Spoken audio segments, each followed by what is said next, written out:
What is up? Fellas, JPS delivers here. I know it's been a while. I'm back. I'm back.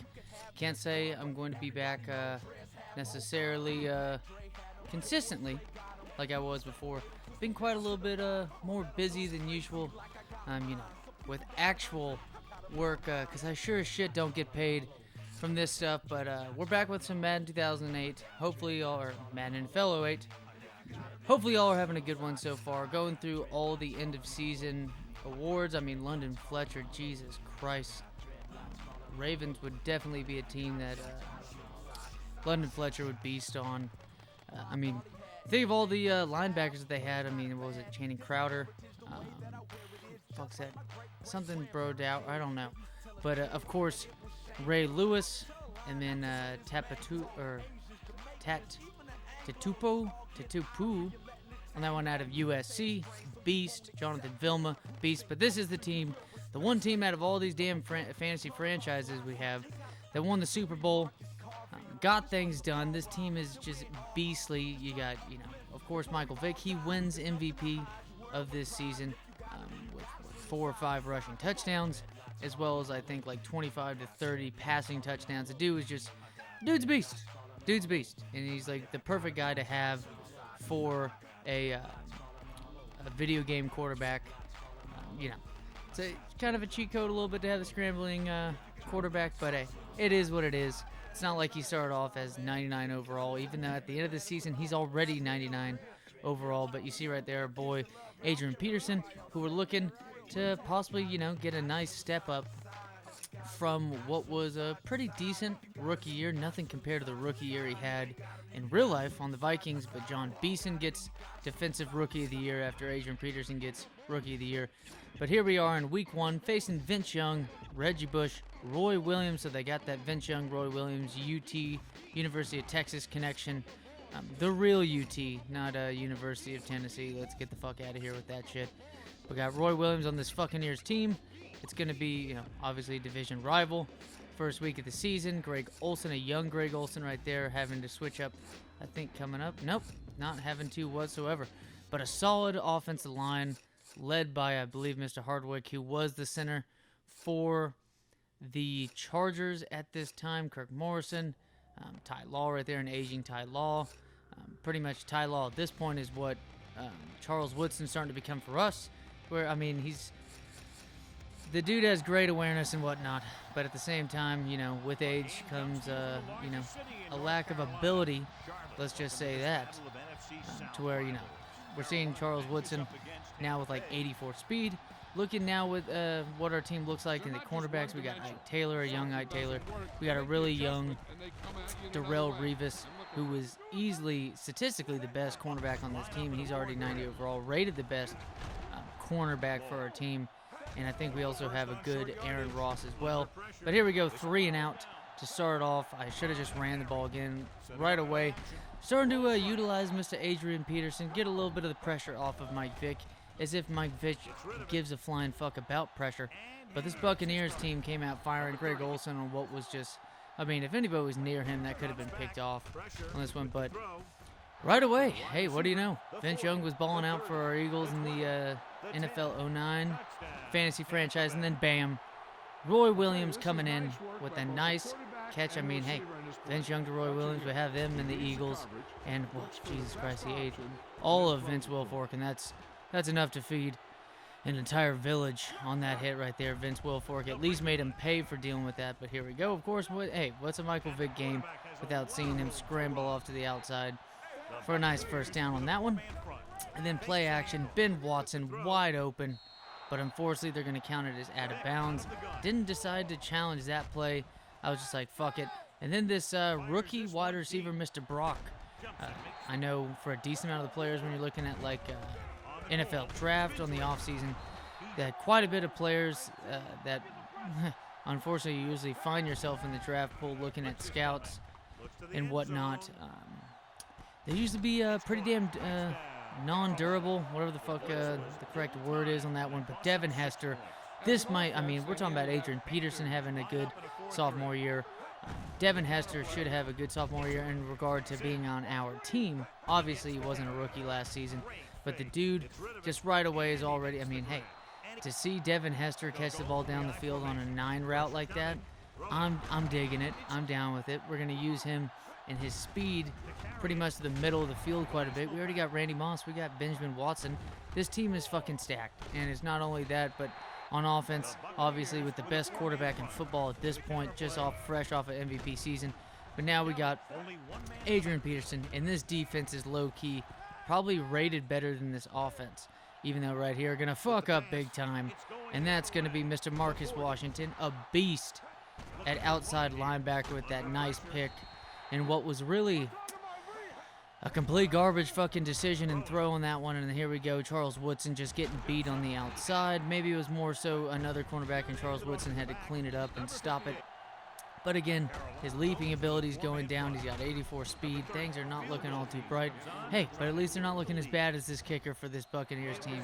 Is it? Oh, wait, holy shit! It's like the Buccaneers like last year with their who was it? The guy they drafted in the 2nd round. I forgot. Out of Florida State or something. But if anybody can remember that, put it in there for the rest of us.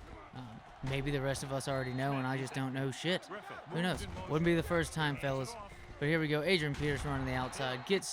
Gets the hit stick on him, but however, though, it's going to still be 4 yards. I threw it a little bit late right here to Brandon Lloyd. I might want to just have Lloyd on the outside, move Devin Hester to the middle of the field, kind of like what we're doing with the Jets team, with the computer-drafted Jets team with Deshaun Jackson. Just utilize the speed getting down the field, and then turnover on downs.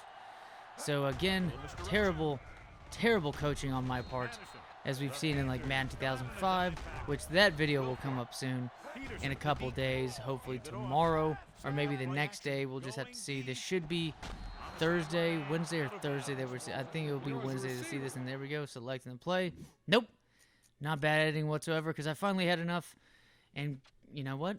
Sometimes you jump on the train a little bit too late. I hadn't challenged a play in a fucking while. As you can see, my dumbass was doing a coaching strategy with challenge play already in the main pause menu. But hey, you're jumping on it too late. Pretty sure he caught that first pass that was ruled out of bounds, but this time around, nope.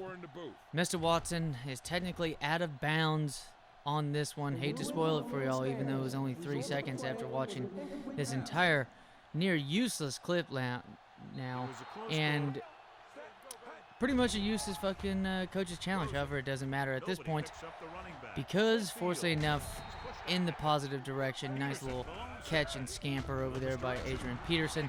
Gonna give him the ball again. We're gonna try to get this guy at least 20 touches a game. I mean, you have a guy like that, you got to. And then a beautiful throw on the run by Michael Vick. Michael Vick's a dog, y'all. He's a dog. Speaking of finding his dogs, right there, and he's willing to fight with his dogs. He's willing to fight with his dogs. And there it is. It's not Randy Moss. We've had 2 touchdown receptions by a wide receiver, and it's not Randy Moss on this team. Even though Randy Moss should have been. Did he get to the Pro Bowl? We'll just have to see. I'll have to look to see if he got to the Pro Bowl. But a guy that's already now looking to be on pace to get to the Pro Bowl, Devin Hester, now 2 touchdown catches on the day.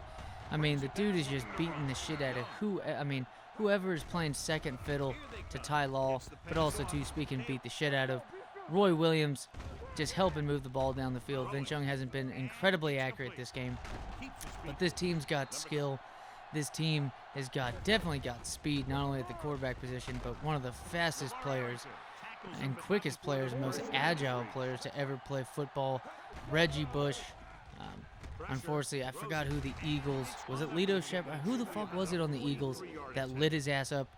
But on this one, speaking of getting lit up right there, that kicker, I don't know if he's seeing double or whatever the fuck. Whatever it is, he's doing a terrible job. And I don't know how he missed that, 17-yard chip shot, if you will. But again, Michael Vick is is this team just too good? I know it's the one team out of all the fantasy franchises that we've played so far that has won the championship after the first season. But this team is, I mean, just good as fuck. Like, Mason Crosby as a rookie last year, already reaching his way to like the 90s when it comes to his rating. Dude's like 98 overall now. Maybe we need to get rid of a couple guys. That should have been a pick 6 right there. But unfortunately, Mr. Sean Taylor not able to get that one even though this defense is kind of locking them up. Besides, it always seems to be the case with the defenses and stuff. It's just a couple of those big plays that eat up most of the yards, but no one's really getting much done on the rushing game. Excuse me. Not getting much done in the rushing game, but nice play right there by Charles Woodson. And then here we go. What probably was the hardest, most difficult kick of the day for him, but Mr. Meadows right there is going to ruin it for him. Their kicker was just, I think it's Mr. Rayner or something like that, kicking like a ringer right here, but just doing terrible, dude. I mean, it should be, excuse me, should be 13-17, a closer game. Mike Vick trying to find people. I mean, hey, I'm not trying to run around all too much with Mike Vick, but I mean, of course, a little bit to do with the fact that I don't want to get him injured, but really mainly because it just wouldn't be fair. I mean, if you really want to use, it'd be like using Johnny Manziel in NCAA football 2014. It's just cheat mode. You at least, you have to run for at least 100 yards if you're playing online with Johnny Manziel in that Texas A&M offense on NCAA 14. And I mean, you got Mike Evans to throw to, Edward Pope to throw to, and whatnot. But still, I mean, Ben Molina at running back, and there you go, getting sacked on that one. Should have just thrown it away. But hey, unlike their kicker, we can rely on this man right here, Mason Crosby, getting it done, kicking. As I don't know why that showed up, but I had to pretty much. I mean, it shows y'all. I just don't have nearly as much time in the last couple of weeks. I had to save this game halfway through, and what a move! Woo! By Adrian Peterson all day, baby. All day with Adrian Peterson. And, oh yeah, did we forget the fact that Michael Vick is on this team? And here we go, Michael Vick getting tackled. That shouldn't get him injured, though. 2nd and 3, this offense not getting a ton of points to where we've seen in the past. But speaking of getting points, nice broken tackle by Benjamin Watson. I mean, he was starting to reach that level of afterburners that he was reaching when he chased down Champ Bailey in the divisional round of the playoffs when Champ Bailey should have had a pick 6. And Benjamin Watson took a beautiful angle on that one as if he was like on the special teams at some point. But leave it to a Patriots player at tight end to be kicking ass, and then nice little deflection right there. Vince Young just, he was able to run it decently well. I think it was like 30-40 yards, which is nice. I mean, that's what you want out of Vince Young, but we contained him for the most part in this game. So it was nice to see that, but unfortunately, speaking of not being able to contain, Mr. Fajita Vagina on that one was definitely a vagina as he just let Greg Olsen get down the field. And there it is, 30-12. Fuck the CPU. We're going to kick to get 3 extra points. Mason Crosby with 3 on the day compared to the 3 field goal misses by their kicker, including that extra point.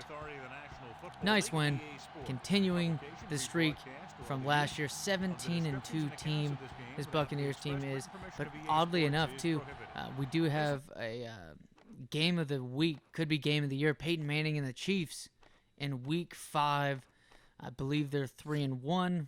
Or no, they might be 4-0, going up against a 2-1 team. This was the first week. A nice win right here. Ben Watson, top receiver on the day. Randy Moss only 1 catch, but hey, come the big game, Randy Moss is going to get at least 10 targets. Don't worry about that, especially against a good team such as the Chiefs that have Sean Merriman and Mr. Peyton Manning, 2 of the best at their position in this video game, as is, and now they're 99 overall each after a nice season of improvement. So it's a hell of a game coming up for this fantasy franchise. But, I mean, hey, there you go. 2 misses and then the 2 extra point misses. Holy fuck, I forgot to show the fact that he missed the second one as well. But a nice win in the division. But unfortunately so, just simulating because I'm trying to play like 1 out of every 4 games. So in week 2 with a loss through simulations, like we saw with Texas A&M losing to Baylor in that fucking NCAA 06 dynasty we have going. But it is what it is. Facing the Chiefs next time should be a great game. Hopefully y'all have a good one, and see y'all next video.